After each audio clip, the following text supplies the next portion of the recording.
আসসালামু আলাইকুম। চাহিদা ও যোগান অধ্যায়ের আরও একটি ভিডিওতে সবাইকে স্বাগত। তো আমরা চাহিদা ও যোগান অধ্যায়ের যোগান নিয়ে আলোচনা করছিলাম। তো আজকে আমরা এখানে দেখতে পাচ্ছ একটা কোশ্চেন এখানে দেওয়া আছে যে যোগানের সম্প্রসারণ এবং সংকোচন। যোগানের সম্প্রসারণ এবং সংকোচন এই বিষয়টা যদি আমরা খুব সহজভাবে বুঝতে চাই, তাহলে এখানে যদি আমরা একটা সমীকরণ লিখি, এখানে QS equal a function of P, এই যোগানের সম্প্রসারণ আর সংকোচন এই বিষয়টা বোঝার জন্য এখানে আমরা একটা সমীকরণ লিখলাম। এখানে হচ্ছে QS ইকুয়াল হচ্ছে F অফ P। এই QS এখানে হচ্ছে এই QS মানে হচ্ছে যোগানের পরিমাণ,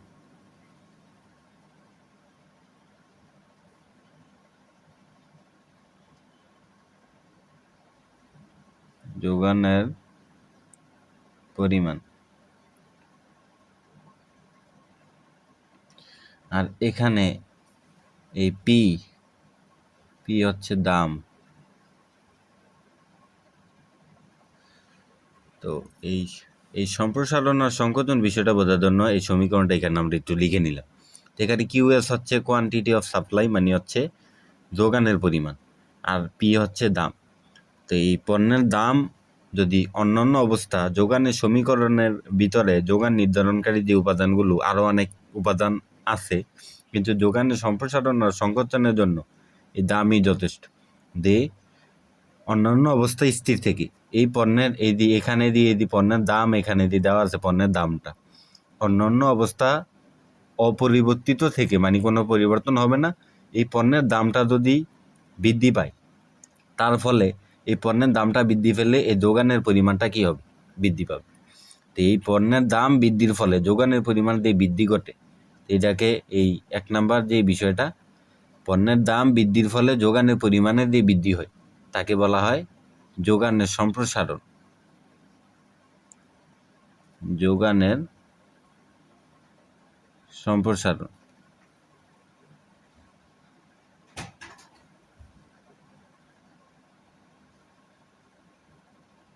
এটাকে বলা হয় যোগানের সম্প্রসারণ। কি বলা হয়? পণ্যের দাম বৃদ্ধির ফলে যোগানের পরিমাণ যদি বৃদ্ধি পায়, তাকে বলা হয় যোগানের সম্প্রসারণ। তো বাকি বিষয়টা কি আমাদের? যোগানের সম্প্রসারণের পরে বিষয় হচ্ছে সংকোচন। বিষয়টা কি? সংকোচন হচ্ছে পণ্যের দাম যদি কমে, পণ্যের দাম কমার সাথে এই যোগানের পরিমাণ যদি কমে, এই QS যদি কমে, P কমার সাথে QS যদি কমে, পণ্যের দাম কমার সাথে সাথে যোগানের পরিমাণ যদি কমে, তাকে বলা হয় যোগানের সংকোচন।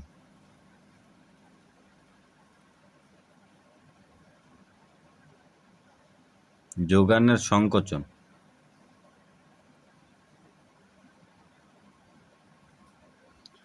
তো যোগানের সম্প্রসারণটা কি আর যোগানের সংকোচনটা কি আমরা বুঝতে পারলাম। এটা যদি একত্রে আমরা বলতে চাই যে সংকোচন আর সম্প্রসারণ বিষয়টা কি, পণ্যের দামের পরিবর্তনের ফলে যোগানের পরিমাণের যে পরিবর্তন হয়, এই পণ্যের দাম পরিবর্তনের ফলে যোগানের যে পরিমাণে পরিবর্তন হয়, তাকে আমরা একসাথে বলছি যোগানের সম্প্রসারণ ও সংকোচন। আর আলাদাভাবে যদি আমরা বলতে চাই যোগানের সম্প্রসারণ বিষয়টা কি, পণ্যের দামের যদি বাড়ার সাথে সাথে যোগানের পরিমাণ যদি বাড়ে, তখন তাকে বলা হয় যোগানের সম্প্রসারণ। আর পণ্যের দাম যখন কমে, তার সাথে সাথে যদি যোগানের পরিমাণও কমে, তার মানে P যদি কমে, QSও যদি কমে। QS তো যোগানের পরিমাণ, আর দাম P তো দাম। তো পণ্যের দাম কমার সাথে সাথে যোগানের পরিমাণ যদি কমে, তাকে বলা হয় যোগানের সংকোচন। তো এই বিষয়টা যদি আমরা একটা রেখাচিত্রের সাহায্যে ব্যাখ্যা করি,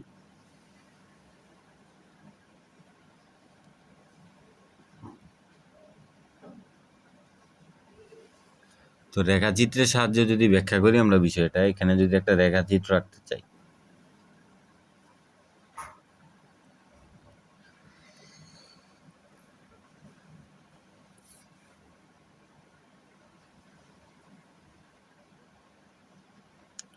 এটা হচ্ছে OX, এটা হচ্ছে OY।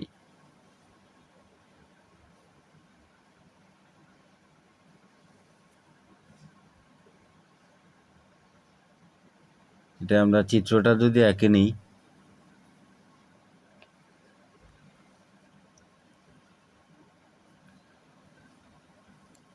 এটা একটু এখানে দিয়ে দিলাম। এটা হচ্ছে এস, এই যে এখানে এই যে এস এস রেখাটা, এটার একটা হচ্ছে যোগান রেখা। আর আমরা জানি এটা তো আমাদের একটা লম্ব অক্ষ, আমরা জানি লম্ব অক্ষে দাম দেখানো হয়, চাহিদার ক্ষেত্রেও দাম দেখানো হয়, যোগানের ক্ষেত্রেও দাম দেখানো হয় লম্ব অক্ষে। আর এই ভূমি অক্ষে কি লিখবো, এখানে যোগানের পরিমাণ,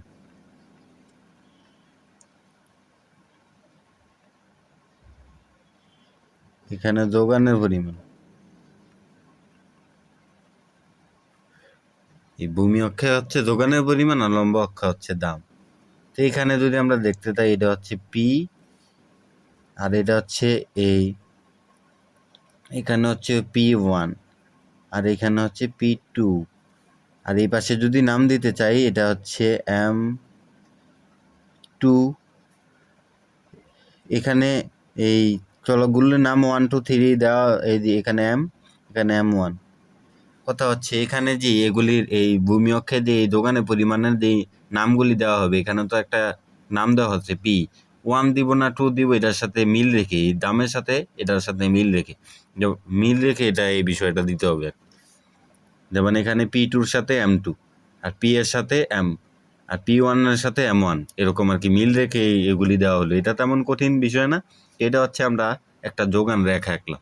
তো এটা যদি আমরা একটু ব্যাখ্যা দিতে চাই, এখানে যা লিখলাম এটাই যদি লিখতে চাই যে চিত্রে,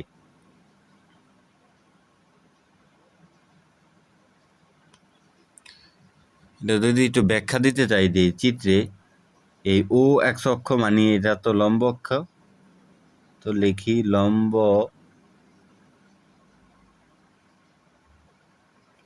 অক্ষের দাম, এই লম্ব অক্ষে তো দাম দেখানো হয়েছে, তো লম্ব অক্ষে দাম, এবং এই ভূমি অক্ষে কি দেখানো হয়েছে, যোগানের পরিমাণ।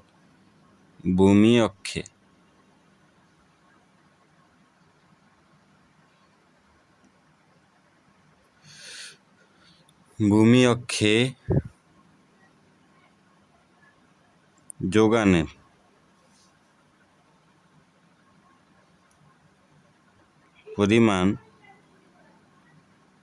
যোগানের পরিমাণ দেখানো হয়েছে।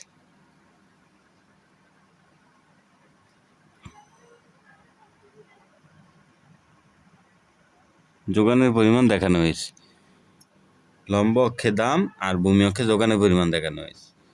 পরবর্তীতে পণ্যের দাম ওপি দামে, এই যে ও থেকে এই যে পি পর্যন্ত, ওপি দামে, এই ওপি দামে যোগানের পরিমাণ কত, ওপি দামে আমরা দেখতে পাচ্ছি এই যে ওপি দাম এই থেকে এই পর্যন্ত, এখান থেকে এই পর্যন্ত, এই যে ওপি দিয়ে রেখাটা, যোগানের পরিমাণ দেখতেছি এম পর্যন্ত, ও এম পরিমাণ, এই ও থেকে এই এম পরিমাণ, ওপি দামে যোগানের পরিমাণ,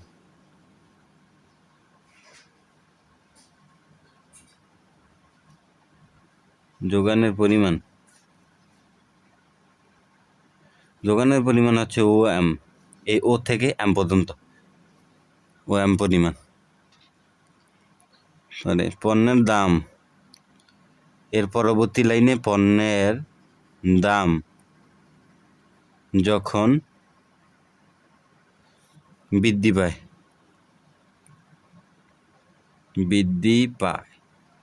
পণ্যের দাম কিভাবে বৃদ্ধি পেল, এই যে পণ্যের দাম ছিল ও থেকে এ পি পর্যন্ত, যখন পণ্যের দাম P1 হল, বৃদ্ধি পায়, এবং দাম, এই দামটা এই পি থেকে P1 হয়, দাম যখন P1 হয়, তখন যোগানের পরিমাণ তো আর এম থাকে না, যোগানের পরিমাণ তখন কি হয়, M1 হয়ে যায়, তখন পরিমাণ মানে যোগানের পরিমাণ আর কি, তখন যোগানের পরিমাণ কত, এম থেকে, যোগানের পরিমাণে এম থাকে না, তখন M1 হয়ে যায়।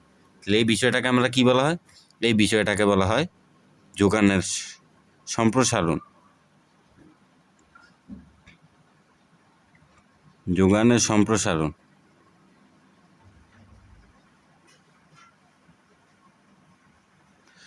এই অবস্থাটাকে আমার বলা হয় যোগানের সম্প্রসারণ। মানে পণ্যের দাম যখন বৃদ্ধি পেল যোগানের পরিমাণও তখন বৃদ্ধি পেল। পরবর্তীতে আবার যদি বলি পণ্যের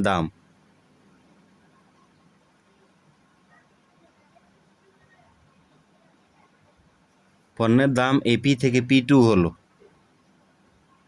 পি থেকে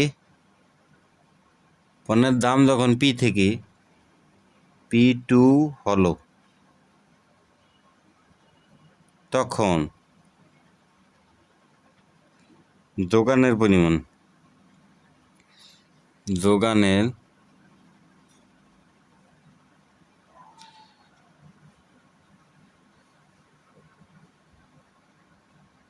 কমে। পণ্যের দাম যখন পি থেকে P1 হলো তখন যোগানের পরিমাণ তখন আর M1 না, M থেকে M2 হলো, M থেকে M2, যোগান পরিমাণ কমে M থেকে M2 হয়। এই অবস্থাকে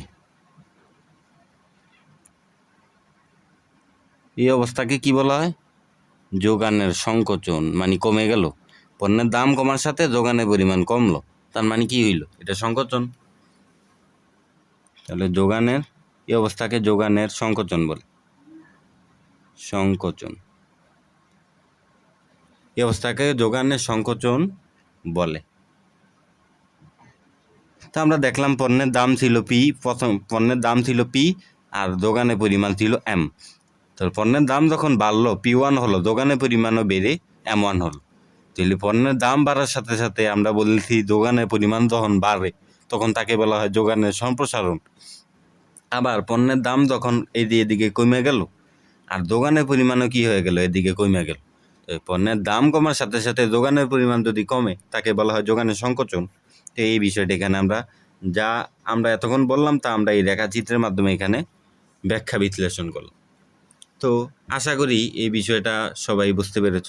তো আজকে এই পর্যন্তই ছিল, দেখা হবে পরবর্তী কোনো ভিডিওতে। সেই পর্যন্ত সবাই ভালো থাকো। আসসালামু আলাইকুম।